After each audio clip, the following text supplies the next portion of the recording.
جو مصطفیٰ کا وفادار نہیں وہ ہمارا وفادار نہیں.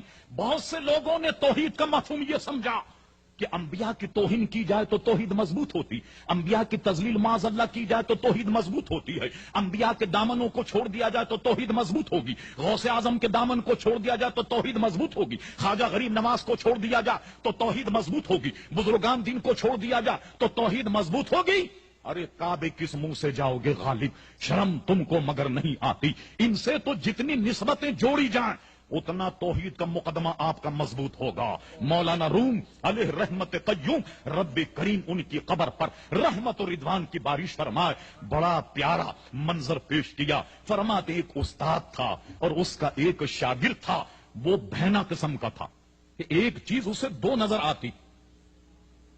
استاد نے اپنے حجرے سے شیشہ منگایا کہ میرے شاگرد رشید، حجرے میں ایک آئینہ رکھا ہوا، ذرا اسے لے آؤ. چونکہ یہ بہنگا تھا، ہر ایک چیز سے دو نظر آتی. یہ جب مولانا کے حجرے میں گئے تو شیشہ تو ایک تھا، اس پاگل کو دو نظر آئے. کہنے لگا استاد صاحب شیشے تو دو رکھے ہوئے، ادھر کا لاؤں یا ادھر کا لاؤں؟ استاد شاید جلال میں، انہوں نے کہا شیشہ ایک، دو کہاں سے آئے؟ کہا حضور دو رکھے. فرما پتھر لے جا، ایک کو توڑ دے دوسرے لے آ. شاگرد کے یہ راز سمجھ میں آ گیا. شاگرد پتھر لے کر کے گیا، شیشہ تو ایک تھا، اس بہنگے کو دو نظر آ رہے تھے. ارے مقدمہ تو ایک ہے، تم سمجھے توحید الگ ہے رسالت الگ. رسالت کا مقدمہ جب تک مضبوط نہیں ہوگا توحید مضبوط نہیں ہوگی.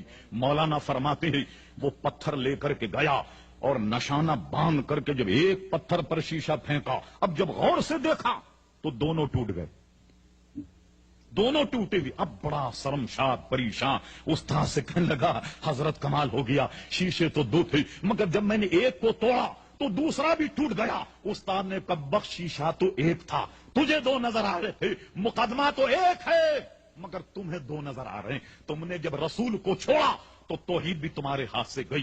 پیارے مصطفیٰ کی شان سے تم نے اگر انحراف کیا تو اللہ تبارک و تعالیٰ کی توحید کا دامن بھی تمہارے ہاتھوں سے چھوٹ گیا. خوب یاد رکھو کہ جب تک نبی کریم علیہ السلام کے سچے اور پکے غلام نہیں بنو گے توحید کا مقدمہ مضبوط نہیں ہوگا.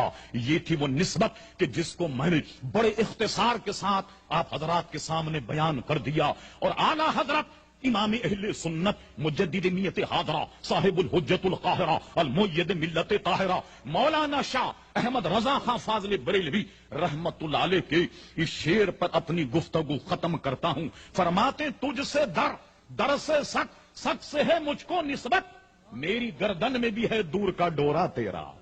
اللہ اللہ کوشش کیجئے سمجھنے کی. تجھ سے در سے سک سے ہے مجھ کو نسبت، میری گردن میں بھی ہے دور کا ڈورا تیرا. اور سنو کہ اس نشانی کے جو سگ ہیں نہیں مارے جاتے. اللہ اللہ اس نشانی کے جو سگ ہیں نہیں مارے جاتے. حشر تک میرے گلے میں رہے پٹا تیرا. اے مالک بحر و بر، اے خالق شمس و قمر، جب تک تیری ستاروں کی انجمن برقرار رہے. مولا نسیم سحر کے جھونکے چمنستان عالم کو جب تک معطر کرتے رہے. مولا یہ تیری ستاروں کی انجمن جب تک قائم رہے، یہ چاند میں جب تک چمک ہے، سورج میں جب تک دمک ہے، اپنے حبیب کے مزار پر انوار پر رحمت و رضوان کی بارش فرما. سرور کہوں کہ مالک و مولا کہوں تجھے، باغ خلیل کا گل زیبا کہوں تجھے. تیرے تو بس عیب تناہی سے ہیں بری، حیران ہوں میرے شاہ میں کیا کیا کہوں تجھے. لیکن رضا نے ختم سخن اس پہ کر دیا کہ خالق کا بندہ خلق کا مولا کہوں تجھے. وما علینا الا البلاغ.